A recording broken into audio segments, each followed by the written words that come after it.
মধ্যবিত্ত পরিবারের সন্তানেরা নিজেদের ভাগ্য পরিবর্তনের জন্য বিদেশে যেতে চায়, কিন্তু নিজ পরিবার আপনজন ছেড়ে একটু ভালো থাকার আশায় বিদেশে গিয়ে অনেকেই পড়ে যায় ভয়ঙ্কর বিপদে। পরিবারের আর্থিক অবস্থা অসচল দেখে কিন্তু বিদেশি দালাল সেই পরিবারকে টাকার লোভ দেখায় এবং কাজের কথা বলে অনেক মেয়েকে বিদেশে নিয়ে গিয়ে জোরপূর্বক অবৈধ কাজ করায়। আজ ঠিক এমন একটা গল্প আপনাদের বলবো। মুভিটির নাম পরি। এই মুভিটি সমাজের কিছু বাস্তবতা নিয়ে নির্মিত হয়েছে, তাই মুভিটি অবশ্যই শেষ পর্যন্ত দেখবেন। আর চ্যানেলে নতুন হয়ে থাকলে সাবস্ক্রাইব করে রাখবেন। সিনেমার শুরুতেই আমরা একজন লোককে দেখি যাকে কিনা কয়েকজন এসে হাত পা বেঁধে পানিতে ফেলে দেয়। আর তখনই আমরা অন্তিক মাহমুদকে দেখতে পাই। সে বাথটাবে গোসল করার সময় এই দুঃস্বপ্নটি দেখে। এখন এই অন্তিক মাহমুদ সম্পর্কে কিছু বলা যাক। এই গল্পে তিনি বাংলাদেশের একজন নামকরা অভিনেতা, যার জন্য বাংলাদেশের প্রতিটা মানুষ পাগল। তখন আমরা দেখি তার একটি ফোন আসছে। এই কলটি ছিল একজন ডাইরেক্টরের। সে তাকে জানায় 9টার মধ্যে আমি সেটে চলে আসব।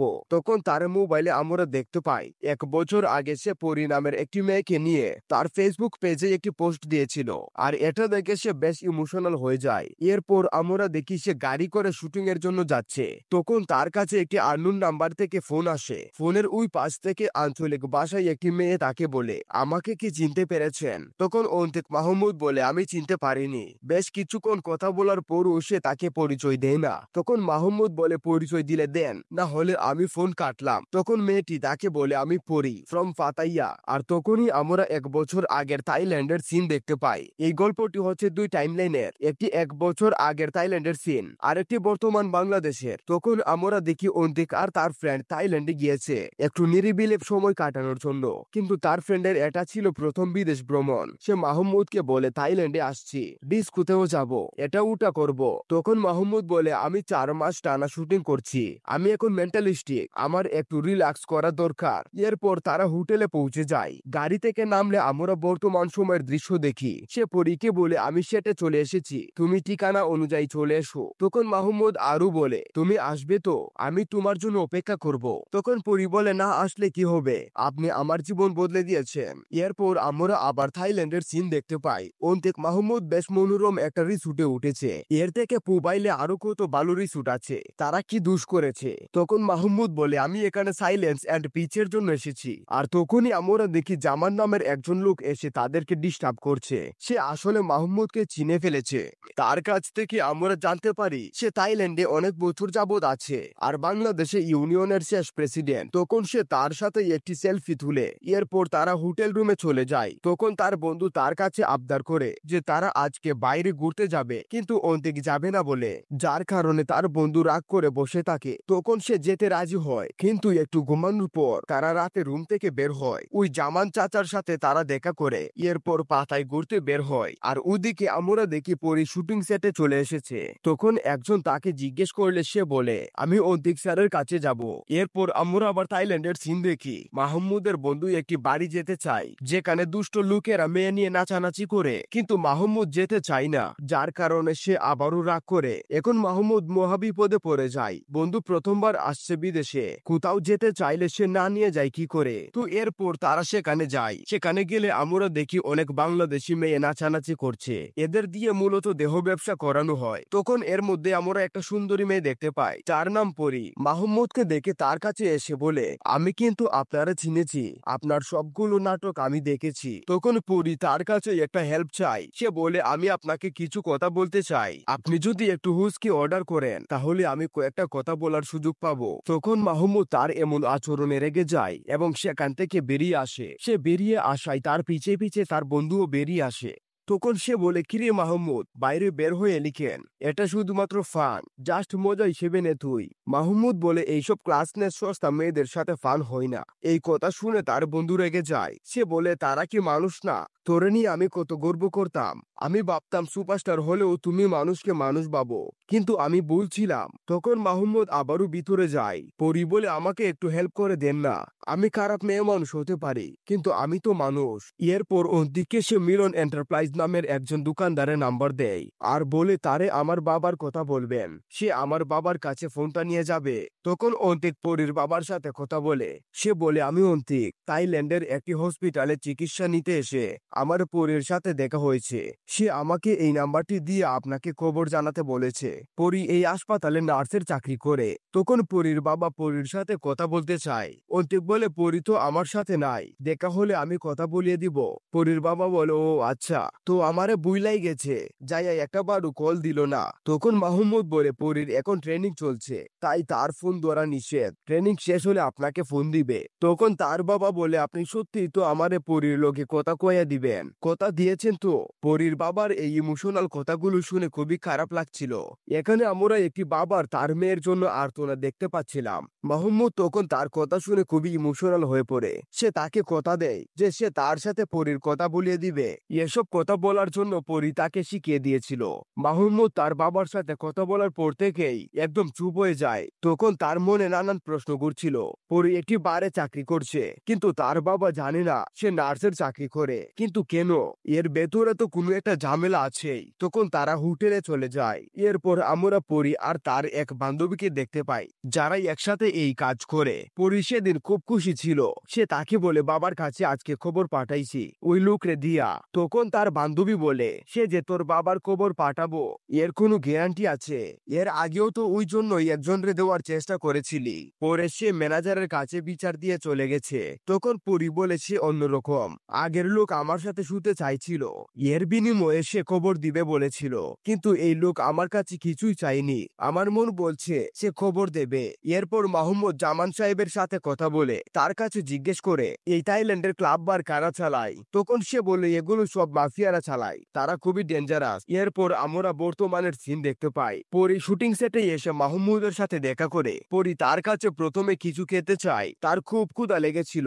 তখন মাহমুদ তার জন্য খাবার আনতে বলে। সে তাকে বলে, আমি এই শটটা দিয়ে আসছি। তখন পরী তাকে বলে, আপনাকে একটা প্রশ্ন করেছিলাম, সেটার উত্তর এখনো পর্যন্ত আপনি দেননি। বলেছিলেন ব্যাংকে গিয়ে এই প্রশ্নের উত্তর দিবেন। প্রশ্নটা আমরা সিনেমার সামনে জানতে পারবো।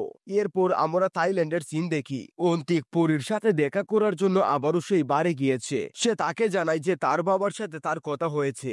এই কথা শুনে পরী বেশ খুশি হয়। তখন মাহমুদ তাকে বলে, আমার আপনার সাথে আরো কিছু কথা আছে। তখন সে তাকে নিয়ে প্রাইভেট রুমে যেতে চায়। এই কথা শুনে পরীর মনটা খারাপ হয়ে যায়, কারণ সে তাকে অন্যদের থেকে আলাদা ভেবেছিল, কিন্তু সেও তাকে নিয়ে প্রাইভেট রুমে যেতে চায়। তখন তারা রুমে যায়। পরী বলে, আসেন আপনারাও এন্টারটেইন করি, আপনারা সব পুরুষরা একই। তখন তার বাবার সাথে কথা বলিয়ে দেয় মাহমুদ। কথা বলার সময় খুব ইমোশনাল হয়ে যায় পরী। বলে, আব্বা আমি আপনারা টাকা পাঠাই, সেগুলো ঠিক মতো পান তো? তখন তার বাবা বলে, টাকা তো আয় না রে মা, কিন্তু তুই তো আসোস না। এই সিনটা খুব ইমোশনাল ছিল। এরপরই তার বাবার সাথে কথা বলে ফোনটা রেখে দেয়। এতদিন পর তার বাবার সাথে কথা বলতে পেরে সে এতই খুশি ছিল যে অন্তিককে সে জড়িয়ে ধরে। তখন সে আজকের এই পরী হয়ে ওঠার গল্প জানতে চায়। তখন আমরা দেখি গ্রামের একজন লোক পরীকে বিদেশে নিয়ে যাওয়ার জন্য তার বাবার কাছে আসে। তার বাবাকে বুঝিয়ে সে পরীকে থাইল্যান্ডে নিয়ে যায়। থাইল্যান্ডে গিয়ে তো পরী বেশ খুশি, কারণ এমন চোর কখনো দেখিনি। তখন এই লোক তাকে এক বোতল জুস খেতে দেয়, আর সেটা খেয়ে এই পরী অজ্ঞান হয়ে যায়। এরপর সজাগ হলে সে একটি বন্ধ ঘরে নিজেকে দেখতে পায়। লোকজন এসে তাকে জোরপূর্বক ড্রাগ দেয়, আর এভাবেই আটকে রাখতে রাখতে তাকে বাধ্য করা হয় এইসব কাজ করার জন্য। আজকের এই পরী হয়ে ওঠার পেছনে এই ছিল কাহিনী। তখন অন্তিক তাকে দেশে ফিরিয়ে নিয়ে যেতে চায়। এই কথা শুনে তার বন্ধু তার উপর রাগারাগি করে, এই কাজটা খুবই ডেঞ্জারাস, আর তোর ঝামেলার ভেতর পড়ার কি দরকার? আর ওই সময় তাদেরকে দূর থেকেই একজন লোক দেখছিল। লোকের ব্যাপারে আমরা শেষের দিকে জানতে পারবো। অন্তিক পরীর বিষয়টা নিয়ে বেশ কয়েকদিন চিন্তা ভাবনা করে পরেও সেদিকে তার কথাই ভাবে। এরপর আমরা দেখি অন্তিককে এই ব্যাপারটা জামান চাচাকে জানায়। তার কাছে সে হেল্প চায়, কিন্তু সে একদম না করে দেয় না। সে বলে, এইসবের ভেতর জড়িও না, তুমি নিজে তো মরবেই, সাথে আমাকেও মারবে, তারা খুবই ডেঞ্জারাস, প্লিজ তুমি এইসব চিন্তা বাদ দাও। কিন্তু মাহমুদকে দেখে বোঝা যাচ্ছিল সে এটা করবেই। এরপর আমরা পরীকে দেখি সে তার পুরনো দিনের কথাগুলো ভাবছিল।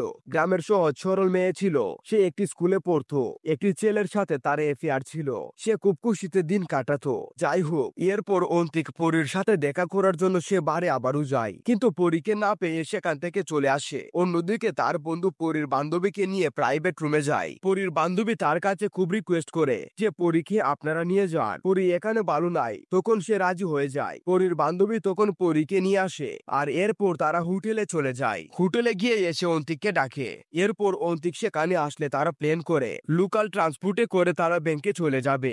এর জন্য তারা সেখান থেকে বেরিয়ে পড়ে। তাদেরকে তখনও সেই লোকটি দেখছিল যে এর আগেও তাদেরকে ফলো করেছে। এরপর তারা একটি বাস স্টপে যায়। সেখানে গেলে পরি তাকে জিজ্ঞেস করে, আপনি আমাকে কেন হেল্প করছেন? সিনেমার একটু আগেই পরি তাকে একটা প্রশ্নের কথা বলেছিল। সেই প্রশ্নটা হলো এটাই। তখন তিনি তাকে জানায়, ব্যাংকে পৌঁছানোর পর আমি তোমাকে এই প্রশ্নের উত্তর দেব।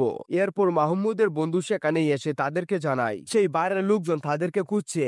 এটা শোনার সাথে সাথেই তারা দৌড়ে পালাতে থাকে। তাদের পিছু করতে থাকে দুজন লোক। অনেকক্ষণ পালানোর পর তাদের সামনে সেই লোক চলে আসে। তখন তো তারা ফেসে গেছে, তাদের কাছে কোনো অপশনই নাই। আর ঠিক তখনই জামান সাহেব একটি গাড়ি নিয়ে সেখানে চলে আসে। এরপর সে তাদেরকে একটি সেফ হাউসে নিয়ে যায়। অন্তিক তাকে জিজ্ঞেস করে, এই বাড়িটি কি আপনার? তখন সে বলে, এই বাড়ির কেয়ারটেকার, আমি বাড়ির মালিক, মাঝে মধ্যে এখানে বেড়াতে আসি। জামান সাহেব আরো বলেন, তোমাদের অতিরিক্ত সাহসের কারণে তোমরা তো বিপদে পড়েছই, সাথে আমাকেও বিপদে ফেলেছো। তখন অন্তিক বলে, আমাদের বাংলাদেশি এম্বাসিতে যেতে হবে। তখন সে তাকে বলে, বাই রোডে যাওয়া যাবে না, গেলে ওয়াটার রোডে যেতে হবে।